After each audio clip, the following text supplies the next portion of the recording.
बिस्मिल्लाहिर्रहमानिर्रहीम। अस्सलाम वालेकुम। कैसे हैं जी आप सब लोग? उम्मीद करती हूँ खैरियत से होंगे। अल्लाह पाक सबको खुश रखे, आबाद रखे। आज मैं हाजिर हूँ जी न्यू वीडियो में, न्यू रेसिपी के साथ। बहुत ही मज़े की ज़बरदस्त रेसिपी है और ये किचन में मौजूद ही चीज़ों से हम तैयार करेंगे और ये इतनी लाजवाब है कि अगर आप लोगों ने एक बार बनाई तो यकीन जानिए इसको दोबारा दोबारा बनाने पे आप मजबूर हो जाएंगे। और इसका क्रिस्पी आप ये देखेंगे, ये कितना बाहर से क्रिस्पी है और अंदर से ये कितना सॉफ्ट है और किस तरह फूला फूला बना है और बहुत ही मज़े का लाजवाब। इसको ज़रूर ट्राई कीजिएगा, वीडियो को फुल वॉच कीजिएगा और अगर आप लोगों को मेरी ये वीडियो अच्छी लगे तो वीडियो को लाइक कर दीजिएगा, चैनल को सब्सक्राइब कर दीजिएगा, बेल आइकन को प्रेस कर लीजिएगा ताकि मेरी हर आने वाली न्यू वीडियो आप लोगों तक बआसानी पहुंच सके। तो शुरू करते हैं जी अल्लाह ताला के बाबरकत नाम से, जो बड़ा मेहरबान और नहायत रहम करने वाला है। मेरे पास ये 5 अदद आलू थे जिनको मैंने बॉयल कर लिया था। बॉयल करके इनको ठंडा करना बहुत ज़रूरी है। फिर एक खुला बर्तन ले लेंगे, खुला बर्तन लेके इनको ग्रेट कर लेंगे। ग्रेट करना भी ज़रूरी है क्योंकि इसमें हम लोग जो तैयार करने जा रहे हैं नगेट, इसमें आलूओं की कोई भी जो गुठली वो बाकी ना रहे, इसलिए हम लोगों ने इसको ग्रेट करना है। और ग्रेट करने के बाद जी इसमें शामिल करने करेंगे बाइंडिंग के लिए 4 टेबल स्पून इसमें मैं शामिल कर रही हूँ कॉर्नफ्लोर। अगर आप लोगों के पास जो आलू मौजूद हैं उसमें मॉइस्चर ज़्यादा है तो आप उस हिसाब से इसको कम भी कर सकते हैं और ज़्यादा भी कर सकते हैं। और इसके बाद ही मैं इसमें शामिल करूँगी 1 चम्मच भर के चिकन पाउडर। चिकन पाउडर जो है ना, अगर आप लोगों के पास मौजूद है तो डाल लीजिए, वरना इसको स्किप कर दीजिए। और आप मैं शामिल करूँगी 1/2 टी स्पून इसमें ब्लैक मिर्च पेपर। ये मैंने फ्रेश पीसा है, इसको फ्रेश ही पीसिएगा आप जी। 1/2 टी स्पून चिली फ्लेक्स इसमें शामिल कर दूंगी और 1 टीस्पून के करीब इसमें मैं शामिल करूंगी नमक। तो नमक आप लोगों ने अपने टेस्ट के अकॉर्डिंग शामिल कर लीजिएगा। अगर ज़्यादा खाते हैं तो थोड़ा ज़्यादा कर लीजिएगा। वैसे जितना मैंने नमक डाला है ये बिल्कुल परफेक्ट है इतने आलूओं में। बहुत ही मज़े का ज़बरदस्त बना है। आप जी इसमें मैं शामिल करूँगी 1 कप के करीब ब्रेड क्रम्स। ये भी मैंने फ्रेश ही तैयार की हैं, बिल्कुल अभी अभी मैंने तैयार किए हैं इनको। और अगर आप लोगों के पास पड़े हुए हों तो आप लोग वो भी यूज़ कर सकते हैं, ज़रूरी नहीं आप लोग फ्रेश ही तैयार कीजिएगा। और जी इस तरह हम लोगों ने इनको जी सारे मिक्सचर जो भी है इसको हमने टुगेदर कर लेना है। जी अब इसमें मैं शामिल करूंगी सोया सॉस। 1 से 2 टेबल स्पून इसमें मैं शामिल कर दूंगी ये सोया सॉस। और सोया सॉस शामिल करने के बाद इसको डो को गूंद लेना है अच्छे तरीके से, जिस तरह हम लोग नॉर्मल रूटीन में आटा गूंदते हैं ना, इस तरह इसको गूंद के इसके ऊपर जो है ना ऑयल थोड़ा सा लगा के इसको रख देना है। और जितनी देर में ये डो सेट होती है उतनी देर में ही हम इसकी सिलाई तैयार कर लेंगे। सिलाई तैयार करने के लिए हमें चाहिए जी 2 टेबल स्पून इसमें कॉर्नफ्लोर शामिल करूंगी। और जी इसमें मैं शामिल करूंगी 1/4 टी स्पून ब्लैक मिर्च का जो पाउडर है वो शामिल करूंगी। और जी इसमें मैं शामिल करूंगी 2 टेबल स्पून सूजी के। सूजी बारीक हो मोटी हो कोई भी हो चल जाएगी। और जी इसमें मैं शामिल करूंगी 1/2 टी स्पून के करीब नमक। और जी नमक शामिल करने के बाद जी इसमें मैं शामिल करूंगी थोड़ी सी चिली फ्लेक्स, वो भी 1/4 टी स्पून के करीब शामिल करूंगी।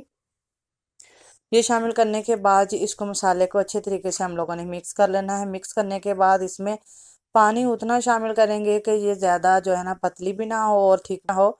ये देखिए जी इसमें मैं 1/2 कप के करीब पानी शामिल करूंगी। पानी शामिल करने के बाद भी इसको अच्छे से मिक्स कर लेना है ताकि कोई गुठली इसमें ना रह जाए और जो मसाले नमक और मिर्च वगैरह इसमें शामिल की है वो अच्छे से मिक्स हो जाए।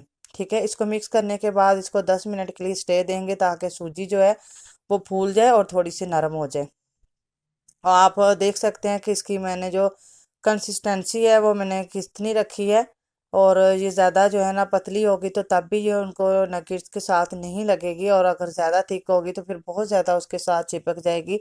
इसका ध्यान भी हम लोगों ने लाजमी रखना है। जितनी देर में ये सूजी फूलती है उतनी देर में हम जो है ना अपने नगेट्स तैयार कर लेंगे। इसको साइड पे रख देते हैं और अपने नगेट्स की तरफ चलते हैं। अब जी ये जो डो थी मेरी इसको जी 2 पार्ट में मैंने डिवाइड कर लिया है।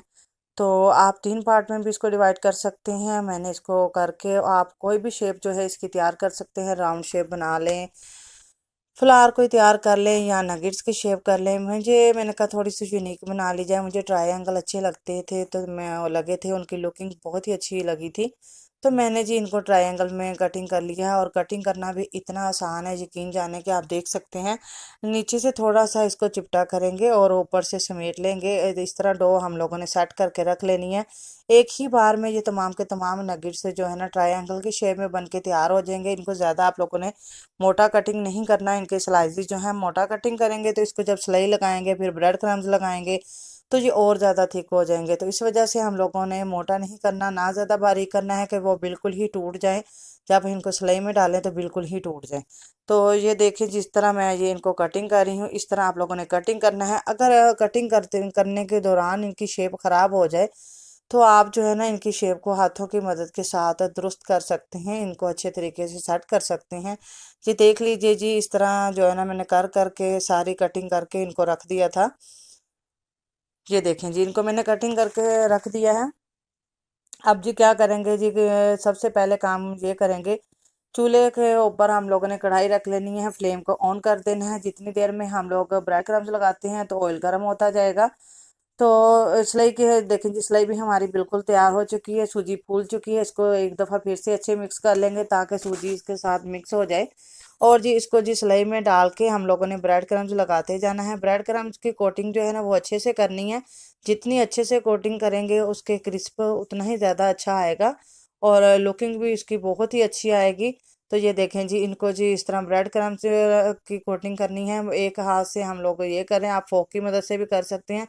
मुझे थोड़ा सा काम जल्दी करना था, इस वजह से मैंने इसको हाथों की मदद से ही कर लिया है। अगर आप लोग फोक से इसको करना चाहें तो भी कर सकते हैं। तो इस सूरत में अगर आप लोग इसको फ्रीज़ करना है तो ब्रेड क्रम्स लगा के किसी प्लेट में रख के इस तरह, तो आप लोग फ्रीज़र में रखते हैं। जब ये जम जाएं तो इनको जिप लॉक बैग में डाल के 1 महीने के लिए इसको फ्रीज़ कर सकते हैं, बिल्कुल भी ख़राब नहीं होंगे। जब भी आप लोगों को चाहिए हो आप लोग निकालें, फ्राई करें और सर्व करें आगे। तो ऑयल ये देख सकते हैं कितना गर्म था, ऑयल अच्छा खासा गर्म होना चाहिए। उसमें जी मैंने ये कढ़ाई बड़ी थी तो मैंने इसमें ज़्यादा मिकदार लिया है। आप लोग अपने बर्तन के हिसाब से देख लीजिएगा, बर्तन छोटा है तो कम शामिल कर लें, और अगर बर्तन आपका मेरी तरह बड़ा है तो फिर ज़्यादा शामिल कर लें। शामिल करने के बाद 1 से 2 मिनट तक हम लोगों ने बिल्कुल भी इनको नहीं छेड़ना। ये खुद ही फूल के खुद ही ऊपर आएंगे। इसमें कोई हम लोगों ने बेकिंग पाउडर, कोई इसमें बेकिंग सोडा भी कुछ भी नहीं शामिल किया, इस तरह का कुछ भी। ये खुद ही देखें जी कितने अच्छे तरीके से फूल के ऊपर आ गए हैं और बहुत ही मज़े के लग रहे हैं। खुशबू तो इनकी बहुत ही लाजवाब है। इनको आप जो है ना केचप के साथ सर्व करें, चटनी के साथ सर्व करें, जाम कुछ भी जो आप लोगों को पसंद हो उनके साथ इंजॉय कर सकते हैं। चाय बनाएं तो चाय के साथ इनको एंजॉय करें, बच्चों को लंच बॉक्स में दें, ये बहुत ही बच्चों को पसंद भी आने वाली है। और ये देखें जी, इनके जो ऊपर देख सकते हैं ये कितने क्रिस्पी और बन के तैयार हुए हैं। मैंने जो है ना इनको तोड़ के भी आप लोगों को दिखा देती हूँ अंदर से ये कितने सॉफ्ट हैं। और सबसे बड़ी बात है कि इसको जी हम लोग फ्रीज़ करके भी रख सकते हैं, जब हमारा दिल चाहे तो फटोफट निकाला। इनको बाहर रखने की भी बिल्कुल झंझट नहीं है कि हम इनको पहले निकाल के बाहर रखेंगे। नहीं जी, हम लोगों ने इसको फ्रीज़र से निकालना है और साथ ही डाल देना है। अब मैं आपको मिलूंगी जी न्यू वीडियो में। जज़ाकल्लाह खैर।